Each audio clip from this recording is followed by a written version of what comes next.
there's different viruses, as you can see here. There is the alpha coronavirus, there are many different coronaviruses. The alpha, the beta. The beta is the one that COVID-19, that the SARS-CoV are part of. And then you have the gamma and the delta. Gamma and delta that do not concern human beings, is more for avian, it affects some humans. And then you have all these other viruses, like the Buffy virus and enterovirus, and you have the adenovirus. The adenovirus for the humans is the one that Johnson & Johnson vaccine is based on, and then you have the adenovirus for the monkey, which is what the AstraZeneca vaccine is based on. Next, please. And the virus, the coronavirus, the COVID-19, is composed of sequences of around 26,000 to 32,000 variations of the RNA, and it's variations of the four main RNA composites of cytosine, guanine, adenine, and thymine. This is different than the DNA composites, and that cytosine, guanine, and the and uracil. So that's RNA, and DNA has, the difference is, as you can see, the uracil is on the RNA and the thymine is on the DNA. Next. And this is what the virus looks like. You can see the envelope protein, that is that pink area, and the spike protein, which is the red spike that you can see there. You can see the small envelope protein, you see that little pink there, and the RNA, blue, and nucleocapsid protein is also part of the DNA, and that's what actually infects our cells. Next. Now, the COVID-19 harbors open frames. It's, we call it ORFs, about 6 to 11 open frames. And 67% of those encode 16 non-structural proteins that are very important in the infectious aspect and how they affect your immune system. We're going to talk about this a little later. And then we have the structural proteins, that are the ones, the popular ones, the ones that you all know about. The spike protein, and the envelope, and the membrane, also that basically surrounds the genome to protect it. Next. This is a larger slide of the same concept of the structural proteins, like the spike protein. The spike protein is an entrance. It connects with the ACE2 receptors of our cells, and then as it connects, then it releases its content into the cell. However, after that, all these contents have to do with the non-structural proteins and the other structural proteins that include the genome of the COVID-19, the nucleocapsid, the membrane, and all these other proteins that protect the virus, but also affect our cells. Next, please. Now, this is a very important slide. Immunity is divided into two aspects. One is the innate immune system, which is the first defense. And I'll explain why is that very, very important, because it's in that part that COVID-19 affects the interference and basically blinds your immune system. So when it gets into the adaptive immune system, the immune system can no longer recognize the virus, and because it cannot recognize the virus, it starts attacking itself. That's why you have the cytokine storm, that you don't die from the virus, you die from your immune system attacking itself. Next, please. Okay, and this is basically, again, the two, the innate and the adaptive. Now, the Pfizer is based, and the Moderna are the RNA-based vaccines. And those vaccines are based on the innate immune system. That's why they're more effective, because once the virus proceeds into the adaptive immune system, it affects your immune system and it blinds it. And that's why we have the post-COVID diseases, like anything that you're vulnerable in, you will get it eventually. So that's why it's so dangerous, this virus, and you have to be very, very careful. So the Sinovac, that's why it doesn't work, because once it's in your system is already blind. So even if you're vaccinated, it will still affect you. Next slide. This is the important part. There's several aspects that it affects, but this is one of the aspects at first. That's the interference. So it inhibits the production of interference that have to do with the innate immune system. And basically, that's what, because it interferes and blinds the adaptive immune system, that's when you have the effect of the cytokines attacking your vital organs, and that's how death occurs. Next one. And this is basically how the COVID proteins demonstrated the minimum mild inhibitory activity of interference 1. And this is basically how they interfere. You see, this is the non-specific proteins, the NSP1, how it affects your interference, NSP3. This is a lot of research that has been done on this particular subject. Next, please. And this is all some of the papers that have been written, one of the ones that I'm quoting. Next, please. Okay, here it is. So you see how the STAT1 has to do, it makes proteins that are involved in multiple immune system functions. Well, it affects that, it blinds that, it does not allow it to do its job. And then you see all of these frames, it affects the STAT2. It's also essential for the description for the type 1 interferon that is part of a many very important aspects of the innate immune system. And then the MUFs, for example, is essential to drive innate immunity response to the RNA viral infections. Well, that is interfered with. So your entire immune system is blinded. And this is why COVID-19 is the most clever virus that we have ever had in this lifespan and ever before. Next slide. So, look, this is a comparison of different vaccines. And the reason why you see the Sinovac does not have a very good basic protection. Why? Because the Sinovac takes the virus, takes the entire virus, and it's a dead virus in your system. But it's the whole thing. It's like the whole forest. And primarily, it's too much information. And it would be more important if your adaptive immune system was able to recognize it and fight it and kill it. However, with this particular case, that cannot happen. So that's why vaccines like the Pfizer, which is an mRNA vaccine, is far, far more effective. Why? Because it targets only the spike protein.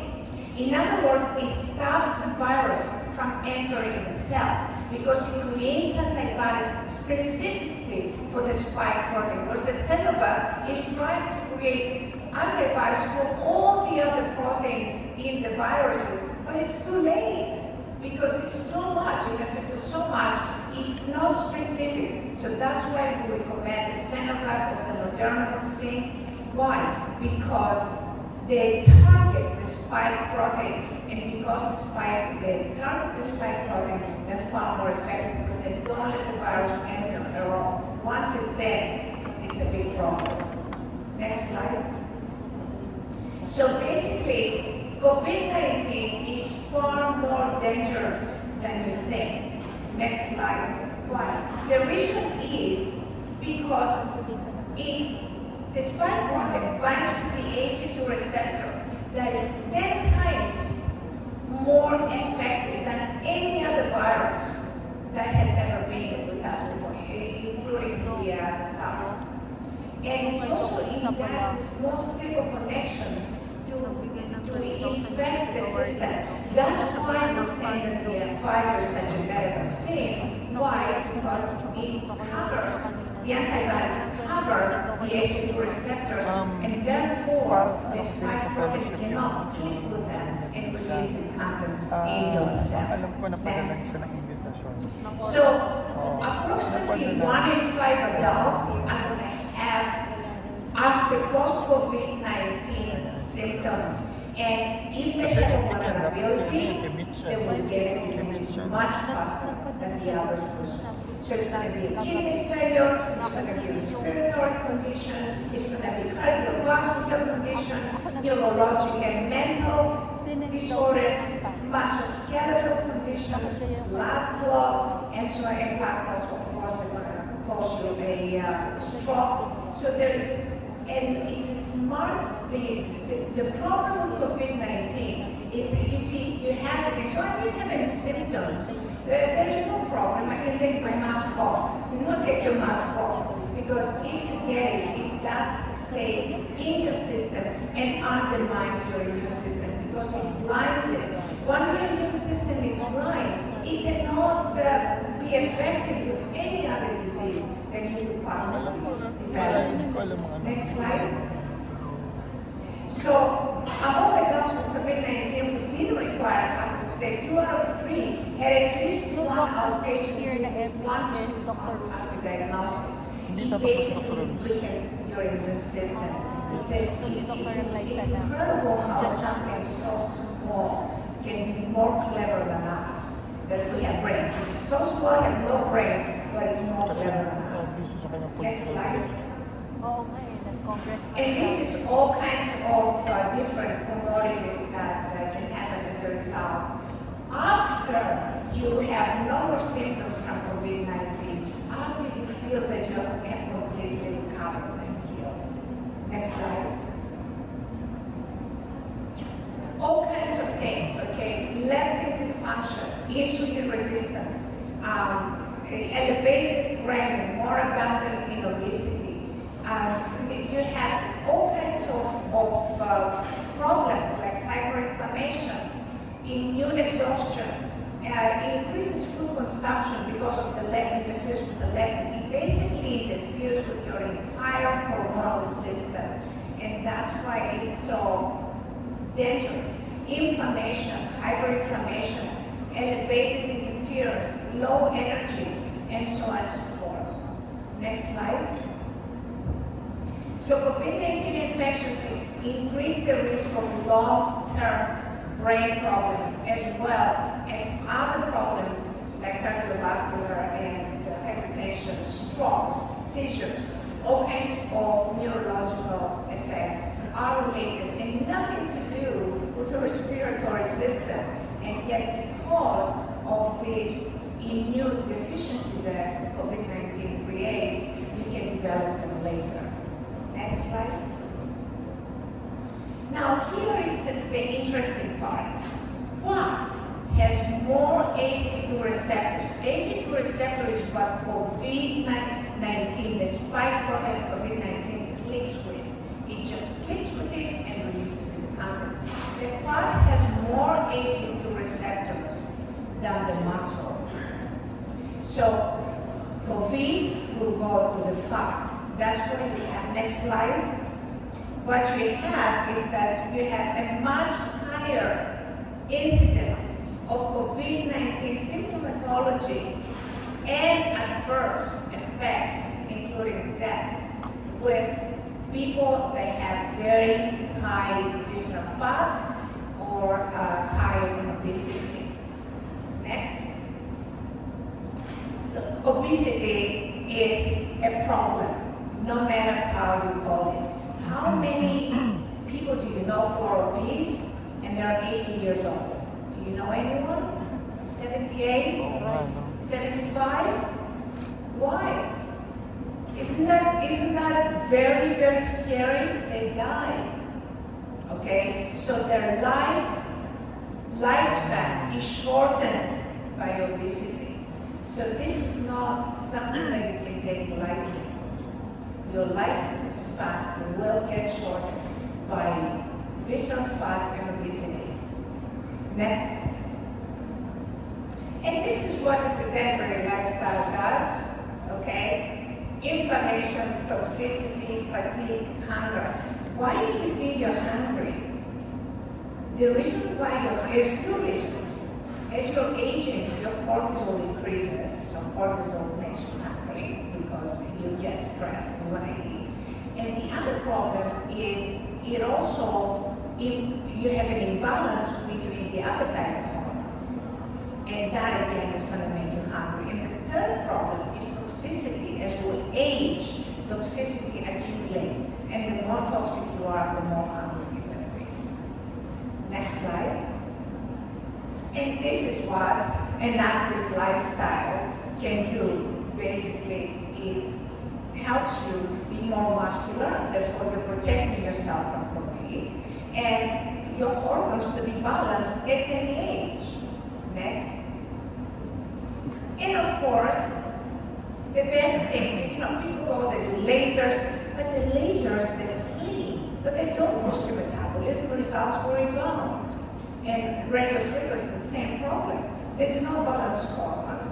They do not decrease hunger because they don't balance your hormones. Whereas if you're fit, if you have some kind of an exercise activity, then your metabolism is increased, your hormones are balanced, and there is no rebound of the results. Next. Next one again. Now, the problem is that if you're 50, okay, and you try to get rid of your visceral fat but you never exercised before, what's going to happen is that you're going to build the muscle on top of the visceral fat. You're going to look like this guy. You're not going to look that like the guy, the younger guy kind of thing, okay? So exercise takes a lot of effort. Next. So what we have done is we have invented actually a new technology, and this is the results from different hormones that we did, and that's also in my book. And testosterone increased by 52%, cortisol decreased. So basically, it decreases your stress level. The visceral fat decreased by almost 30%, overall fat by 33%. The BMI decreased by 14%, and that is a much faster process than just pure exercise. Muscle mass increased by 40%. And then you had this interesting here, the insulin growth factor increased, which shows us why the muscle mass increased as well. And blood glucose and fasting and postprandial also decreased significantly. So diabetics came down to the pre-diabetic stage or the normal stage. Next. And this is some more results on cholesterol that significantly decreased, triglycerides, that's very dangerous. And HDL was increased, so we have a much better balance of cholesterol.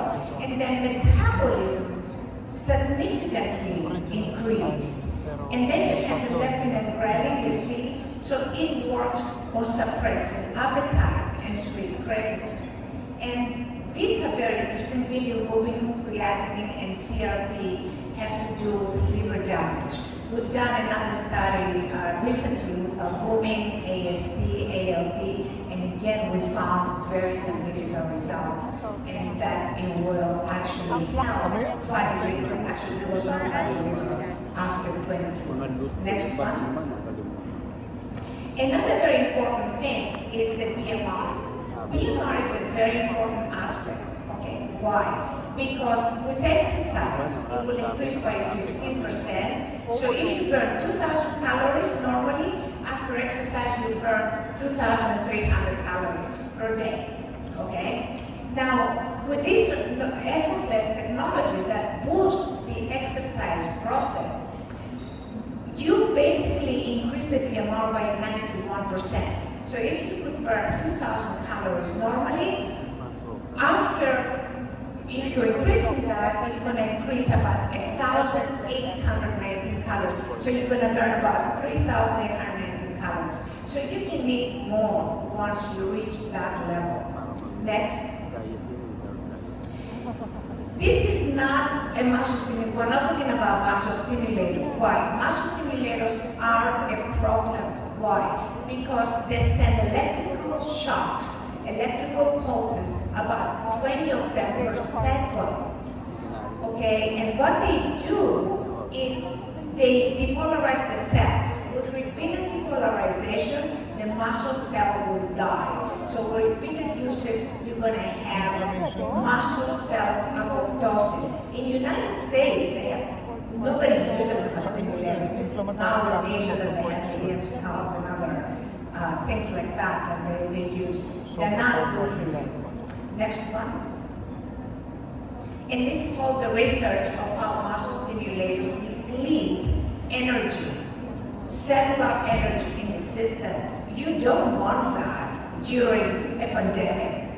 You do not want that in your system. You want your cell to have all the energy that it can afford, especially your muscle cell, because that's what's going to hold up against the COVID-19 invasion.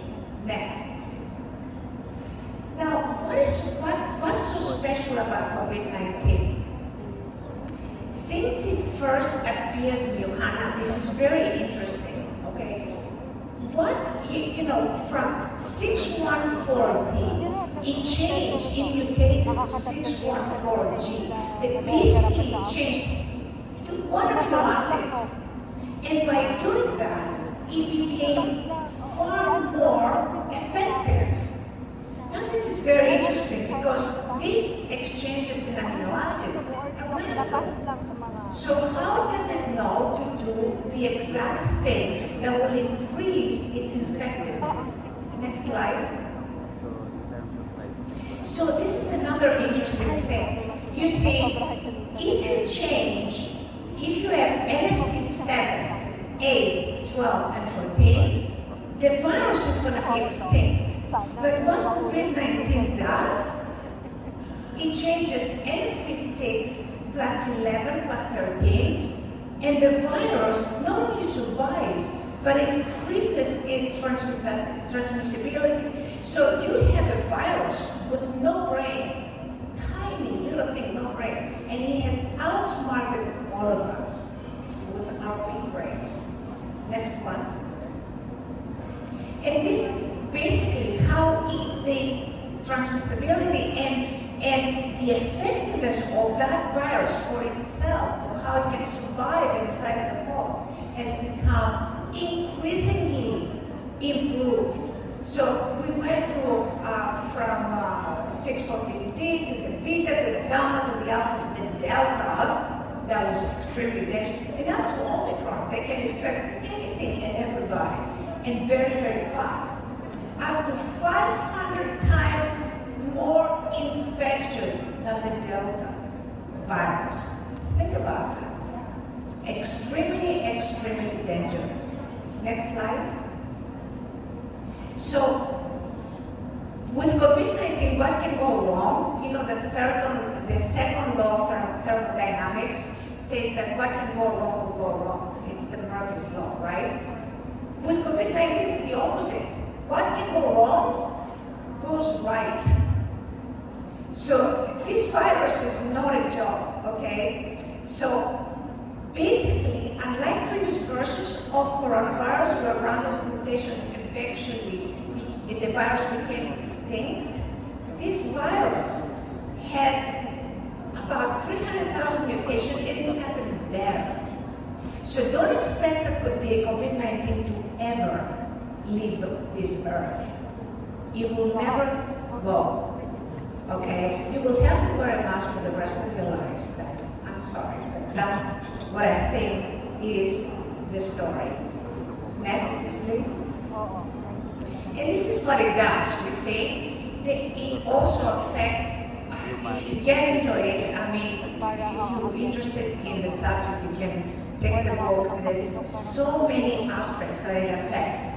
So this little thing that the MRSS do, what it does, it primes, it basically shapes it, like it kind of sharpens it. So the COVID-19 can infect it even better, can fit better. Okay, and then you have the Adam-17 that basically shapes the ACE2 receptor, but by doing that, it sends it into the fluids, and by sending it into the fluids, you can increase the infection because all the blood and all the fluids can infect not only your entire body, but also everybody else that stands next to you. Next.